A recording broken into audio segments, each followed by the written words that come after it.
Quero registrar, inicialmente, que desde 2007, a partir da Lei 11.523, foi estabelecido que de 12 a 18 de outubro seria instituída a Semana Nacional de Prevenção da Violência contra a Primeira Infância, com o objetivo de conscientizar a sociedade sobre a importância da idade entre 0 a 6 anos na formação de cidadãos mais aptos à convivência social e à cultura da paz. Na nossa Constituição Federal de 88, é também definido o direito das crianças e dos adolescentes, e estabelecendo no seu artigo 227 que é dever da família, da sociedade, do Estado, assegurar à criança, ao adolescente e ao jovem, com absoluta prioridade, o direito à vida, à saúde, à alimentação, à educação, ao lazer, à profissionalização, à cultura, à dignidade, o respeito, à liberdade e à convivência familiar e comunitária, além de colocá-los a salvo de toda forma de negligência, discriminação, exploração, violência, crueldade e opressão. Pois bem, senhor presidente, segundo o dado do balanço anual da Ouvidoria Nacional dos Direitos Humanos, referentes ao ano de 2016, 59% das denúncias registradas pelo Disque 100 foram relacionadas a crianças e adolescentes. As maiores violações são negligência, 38%, violência psicológica, 24%, violência física, 22%, e violência sexual, 11%. Em relação à violência sexual, que ocupa a 4ª posição, foram registrados mais de 17 mil casos, o que equivale a 2 denúncias por hora, sendo que 70% das vítimas são meninas. E em todos os casos, a faixa etária mais atingida já é uma faixa de adolescente. Considerando a raça, de acordo com a classificação do IBGE, as crianças negras e pardas representam 57,5% do total geral de denúncias. Até quando nós vamos continuar com essa onda de violência que afeta crianças, mulheres, jovens e principalmente negros? Essa campanha ela é desenvolvida pela Rede Nacional da Primeira Infância, a RNPI, denominada Criança é Prioridade.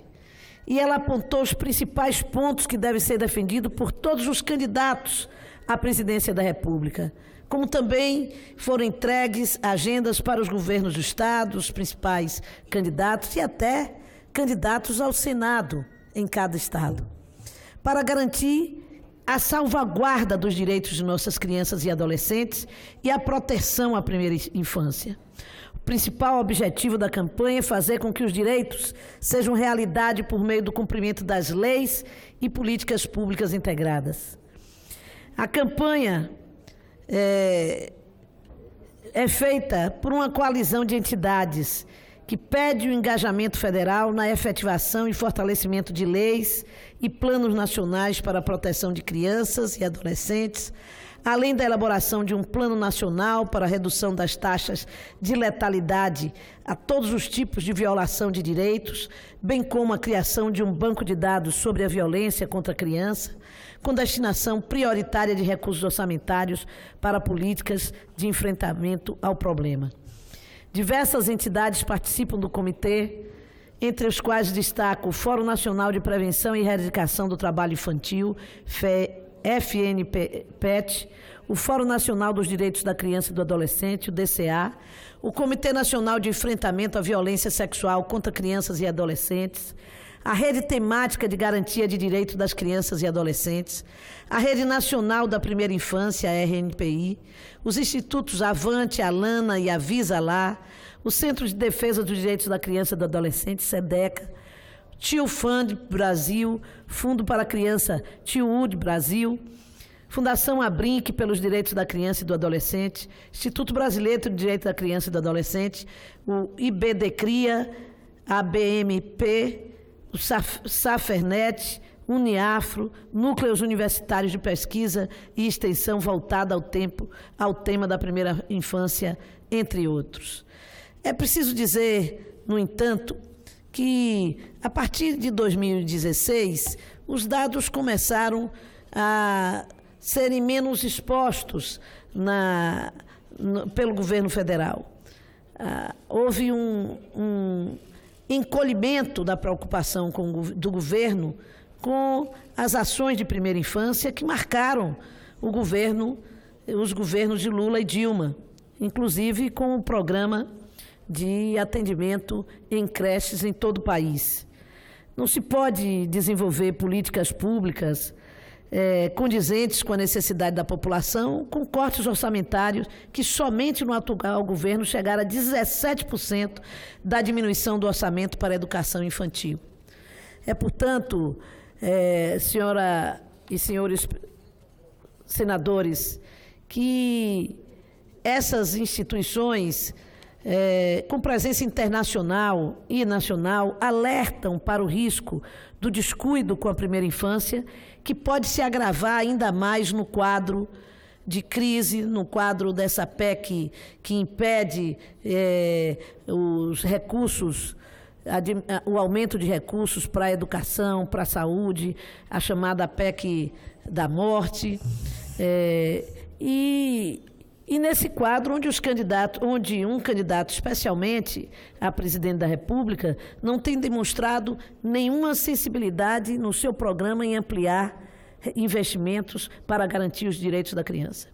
O candidato a presidente Haddad recebeu a agenda da RNPI juntamente com sua esposa e ambos assinaram o compromisso com esta agenda prioritária em defesa da criança.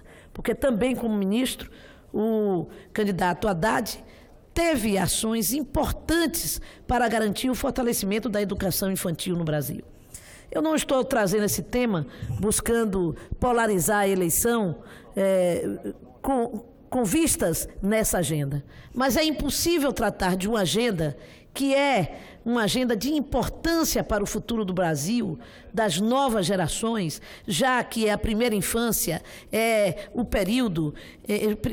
corresponde ao período que vai desde a concepção do bebê, sua gestação, até os 6 anos de idade. É nessa etapa da vida que os alicerces das competências e habilidades emocionais e cognitivas futuras do adulto são estabelecidas e, portanto, não é possível que nós, nesse momento em que nos preparamos para um segundo turno eleitoral, não estejamos discutindo aqui no Senado Federal e em todo o Brasil qual é o programa dos candidatos a presidente da República para esta questão, assim como para outras tantas questões que são de interesse do povo brasileiro. No entanto, a campanha do segundo turno tem como base fundamental, característica essencial do debate, as mentiras, os chamados fake news. Essa é uma expressão em inglês para caracterizar aquilo que quem é político antigo e quem é da política sabe o que é mentira, o que é boato dirigido para prejudicar candidaturas, como vem sendo tratada de forma tão exagerada nesse momento eleitoral, que o próprio Tribunal Superior Eleitoral convocou os candidatos para discutirem essa questão. Mas, além disso, para finalizar, senhora presidenta, ou presidente, como queira, Vossa Excelência, que também tratou dessa questão da primeira infância aqui no Senado Federal, eu queria também registrar que os resultados gerais demonstram que as bancadas femininas na Câmara e no Senado aumentaram. No caso do Senado, não. Nós elegemos o mesmo tanto agora que elegemos em 2010, quando pelo menos nós 4 aqui, fomos eleitas. Né? Elegemos o mesmo número, 12% do Senado Federal. Mas na Câmara aumentou muito. E eu acho, muito não ainda o necessário. Aumentamos de 52, se não me engano, para 77.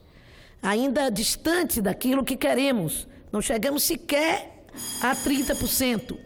Mas eu creio, e quero dar o meu testemunho aqui, que isso se deveu também ao fato da decisão do TSE de obrigar os 30% de gastos do fundo eleitoral com as campanhas de mulheres. Nunca tivemos no Brasil uma campanha presidencial com tantas mulheres fazendo parte das chapas majoritárias, seja, portanto, nas eleições regionais, como senadoras e vice-governadoras, quanto como candidatas a vice-presidentes do Brasil, mulheres. Destacadamente, algumas senadoras com muita competência e com muito valor político, inclusive Vossa Excelência. Mas eu acho que seria difícil se não houvesse essa regra, que não foi uma regra que foi por nós escrita, mas foi por nós provocada. Nós, as senadoras e deputadas, fizemos a consulta ao TSE, que decidiu a favor das mulheres. Esta é uma característica internacional. Em momentos de dificuldade, são os poderes em todo o mundo, é o Poder Judiciário quem tem garantido uma regra que prevalece e que beneficia as mulheres. Eu quero, portanto, agradecer, a senadora Vanessa me pediu a parte, mas eu estou sendo chamada a atenção do tempo pela presidente, e a presidente é quem decide. Eu serei extremamente breve, senadora, senadora Ana Amélia. Pela minha decisão, tudo bem. Senadora, primeiro cumprimentar Vossa Excelência. Acho que nós precisamos aqui, a própria bancada feminina, trazer aqui ao plenário um balanço coletivo sobre os avanços que obtivemos em relação à presença das mulheres no parlamento, resultado dessas eleições parlamentares.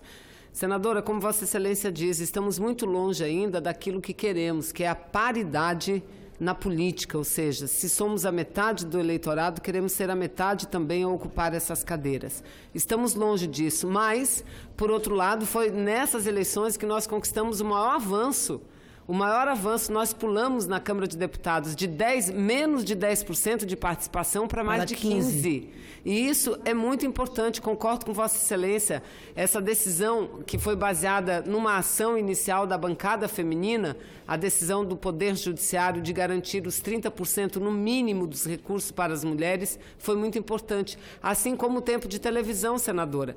Nós tiramos as mulheres da invisibilidade. Tiramos. E isso que tivemos pouco tempo de organizar as mulheres para essas eleições. Então, não tenho dúvida, nos próximos pleitos o avanço ainda será maior. O mais importante é que nós temos que continuar a perseguir a paridade, senadora. E a paridade, para que alcancemos, não é suficiente, ou essas medidas ainda não são suficientes. Mas eu não tenho dúvida, no passo que nós estamos indo, em breve a gente terá uma presença muito mais marcante, significativa e justa das mulheres no parlamento. Cumprimento Vossa Excelência pelo pronunciamento. Muito obrigada, senadora. Imagino que Vossa Excelência, como procuradora da mulher no Senado Federal, até o final do resultado eleitoral, convocará cada uma de nós para nos reunirmos, como sempre fizemos, na Procuradoria, para fazermos um balanço efetivo das conquistas de espaço da mulher após essa eleição em todo o Brasil. Como já dissemos aqui, foram conquistas ainda pequenas, mas importantes. Não sou daquelas que acha que o fato de termos participado com um tamanho tão grande só por essa decisão do Tribunal Superior Eleitoral perde o valor. Não, são decisões como esta que estimulam a participação efetiva da mulher e devem ser garantidas por nós nas próximas legislaturas. Muito obrigada, presidente.